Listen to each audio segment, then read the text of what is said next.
Om Tyageshwaram Ramakrishnam Saradam Matrarupinim Vivekanandamacharyam Natva Vakshami Shuddhe.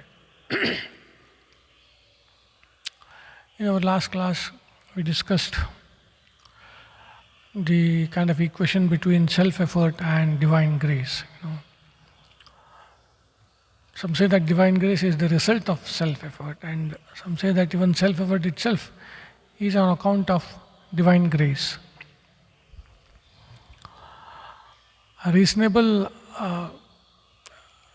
conclusion would be that self-effort is always available, it is unconditional. Divine grace is always available. It is unconditional, so to say, like the sunlight. But to get it into our life, we need to open the windows. We need to make ourselves worthy of that divine grace. And that is self-effort. That is the role of self-effort. By self-effort, we make ourselves fit, worthy to avail divine grace, which is freely available. That way, divine grace doesn't become conditional or something that is created by self-effort. It is always available. We make ourselves worthy through our self-effort. That is one position. The other position is a bit different, that no one can really become worthy of divine grace and all that. Divine grace just happens whenever it has to happen. But when it happens, we should be in a position to receive it. Just as when a door opens, we should be there. That is another point. Not much difference. But even then, in the first understanding or first conclusion, in the first view, there is that feeling that we make ourselves worthy of divine grace. So, the second view says that no one is really worthy of divine grace. It is very precious. It will happen when it has to happen. We just make ourselves ready, so to say, to make use of it when we get it. Anyways, that was about self-effort and divine grace. And then Narada discussed about avoiding evil company. This Dussangaha sarvathaiva tyajya. Evil company has to be avoided in all ways. Sarvatha. Company of evil people or objects or situations that incite lower passions in us. It has to be avoided. Because it leads to sarvanasha karanatvat. He said kama, krodho, moha, smriti bhramsha, buddhinasha, sarvanasha karanatvat. Because it will lead to complete destruction. And how it will do it, that he tells, tarangayita apime sangat samudrayate. See, these passions, these lower passions, negative passions, they are there in everyone except in Jivan Muktas, except in Parabhaktas, except in God realized souls. These passions are there. But in devotees, somehow they have managed to keep these at the level of, say, ripples, taranga. Devotees and spiritual aspirants, they have managed to keep these lower passions at the level of tarangas, ripples. But the dussanga, the company of the evil persons or such situations, they give strength to these lower passions, which are now only in the form of ripples, like ripples. They become like huge waves of the ocean, samudrayante, and drown us. So evil company, so to say, will bring out the worst in us. Worst is there in everyone. The lower passions are there in everyone, except in Jivan Muktas. But we are trying to, and to some extent we are managing to keep them at a lower, without much of disturbance, allowing them to cause much disturbance, like ripples. So these will become like huge waves in the company of the evil. So it has to be avoided. That's what we saw in our last class. Next, Narada can say, he takes it forward, the same subject of how we can strengthen our devotion He started with Vishetyaga, Sangatyaga, Avyavratta Bhajana and all that. Avoiding evil company and all that.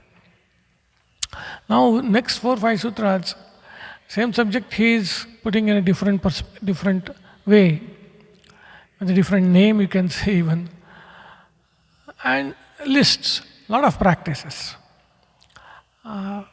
for spiritual seekers to strengthen their devotion. It's a long list. So he says,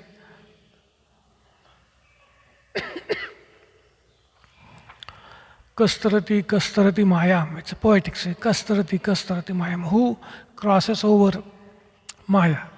Who crosses over Maya? He says, Yaha Sangam Tyajati, Yo Mahanubhavam Sevate, Nirmamo Bhavati. Yo Vivikta Sthanam Sevate, Lokabandham Unmulayati, Nistraigunyo Bhavati, Yoga Kshemam Tyajati. One after another is going to say, Yo karma phalam tyajati, karmani sanyasyati, nirdvandvo bhavati. Yo vedanapi sanyasyati, kevalam avichinnam anuragam labhate. Satarati satarati, sa anyan tarayati. That's how he says. So lokan tarayati. That's how it ends. The subject, this particular subject ends here. So Kastarati, it starts with that, and then Satarati, so Lokan Starayati. It's a list of things that we should do. One thing is he has used the word Maya, Kastarati Mayam. Okay, the literal translation will be like this: who crosses over Maya? That is the question. He himself asked the question. And then he gives a list. Who will cross over Maya? A person who gives up attachment, Sangha. One who serves holy persons, Mahanubhava. One who becomes Nirmama, that is free of the pride of possession, so to say. One who resorts to secluded places, Vivikta Sthanam. One who takes to that, or Lokabandham Unmulayati, who uproots, so to say, bondage of the world. Who goes beyond Trigunas, this Sattva, Rajas, Tamas.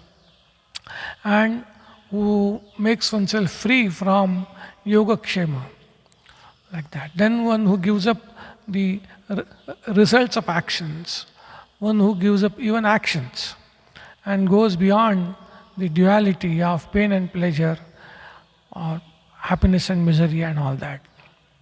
One who gives up even Vedas, Vedanapi sanyasyati, such a person attains kevalam avichinnam anuragam. That is pure, unbroken, avichinna, anuraga, love of God. Such a person attains this pure, unbroken love of God. Satarati, such a person will cross over Maya. And not only that, so lokan starayati. He will help others also cross over this samsara or Maya. So that is the literal translation of these few sutras. He has used the word Maya. A lot of discussion. It's a word we find many times in religious and religious scriptures. We don't want to go into the technical details of it. Maya, for our purposes, and Narada also has not gone to explain what he means by Maya. So for our purpose, we can understand Maya is this our present experience. This is Maya. Presently, we think we are limited individuals, man or woman, whatever you call it. I'm a limited being, I'm a human being, and there are other beings different from me, and then there are things. I have death, I have disease, old age, and after this body falls, I'll be born again in some other body, Deva, Gandharva, whatever. This experience, this itself is Maya. This is bondage, this is samsara. Transmigration, going from one body to another. This whole thing, ignorance, whatever you call it, this whole thing is Maya. And who crosses over Maya? That's his question. So, who crosses over means who attains to God. Crossing over Maya, only by attaining to God we cross over Maya. Mamaive prapadyante maya metam tarantite. Someone who takes refuge in God will cross over Maya. And crossing over Maya is knowing God. They are, so to say, synonyms. Knowing God, knowing our real nature, developing parabhakti. All these are ways and means are equivalent to crossing Maya. So basically he is asking who will realize God, who will attain to parabhakti. And then he gives a list. The last sutra, this whole subject, he ends by saying Satarati, such a person who follows all the disciplines mentioned in the earlier sutras. Satarati. Tarati means crosses over. Such a person will cross over Maya, cross over this samsara. Such a person will be freed. Such a person will attain to God, will develop parabhakti. And then he says, not only he or she will cross, but salokas tarayate. He or she will also help other people to cross over this samsara. So you see, Narada, that missionary zeal, you can see in this. He wants devotees not only to cross over this samsara, but he wants devotees to help others cross over samsara. That is, his missionary zeal is seen in this thing. Another general observation is, if you look at it, we can have two reactions.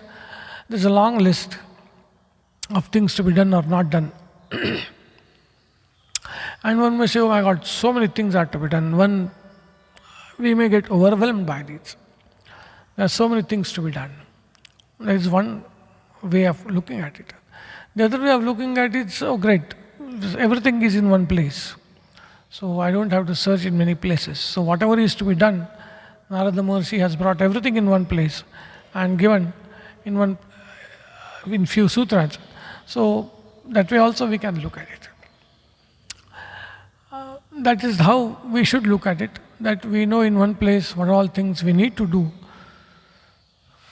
in order to develop this devotion. The last but one sutra,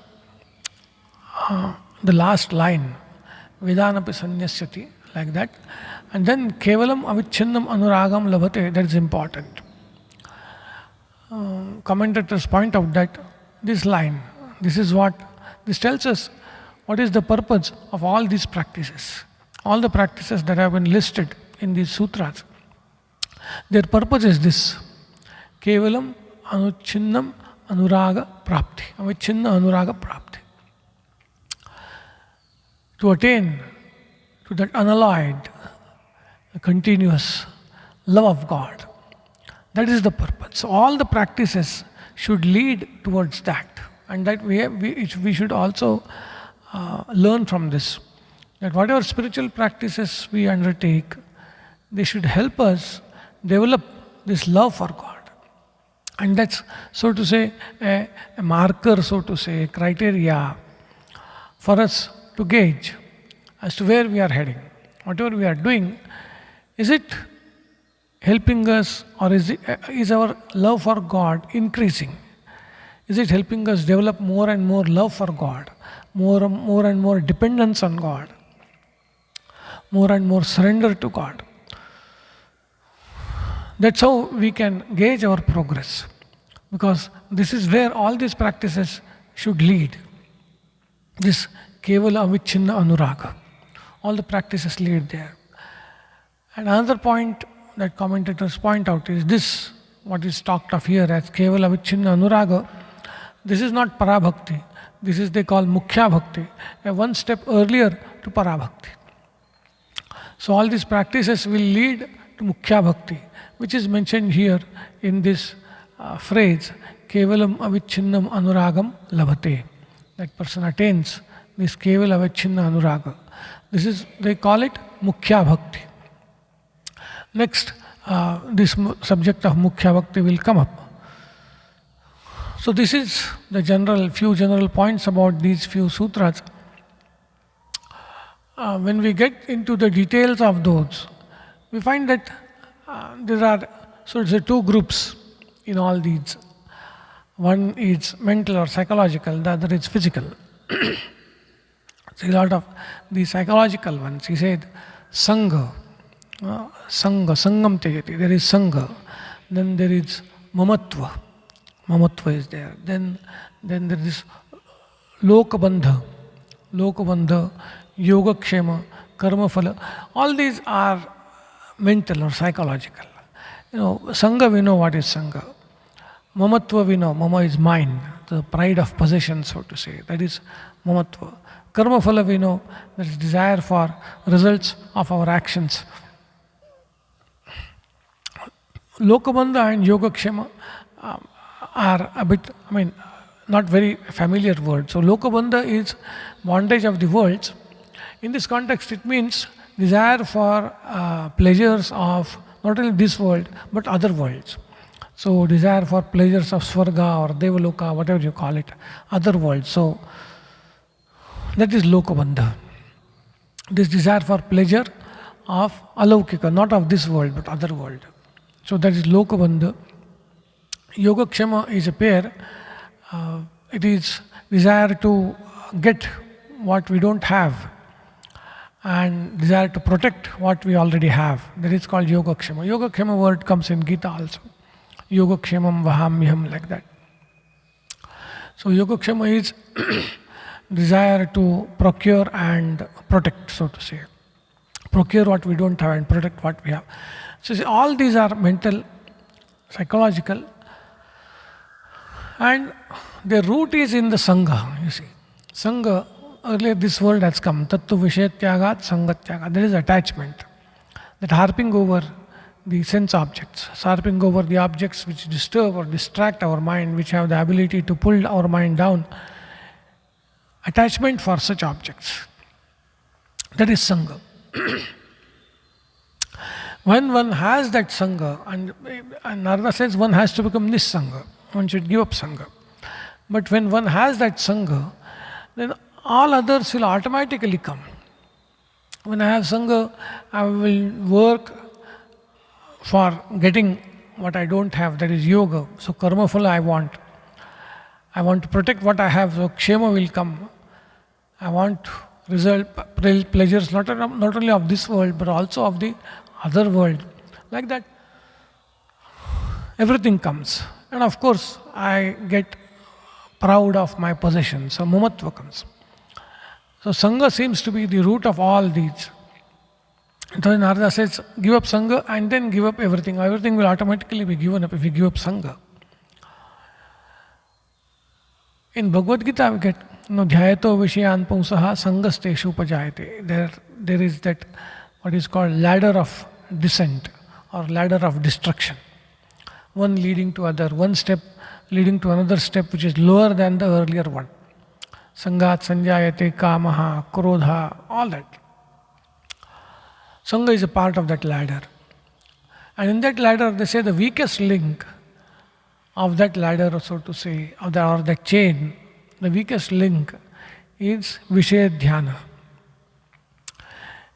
Weakest link because we can control it. We have control at that stage. What is Vishaya Dhyana? Vishaya Dhyana is meditating, so to say, upon sense objects. Like something, it's only liking, but then we keep on singing the praise of that object, and then we almost meditate, cogitate, and so that repeatedly thinking about that object, that is Vishaya Dhyana. That leads to Sangha, attachment. That leads to Kama. Kama is a concrete desire. But at the level of Vishaya Dhyana, we have control. We can break the chain.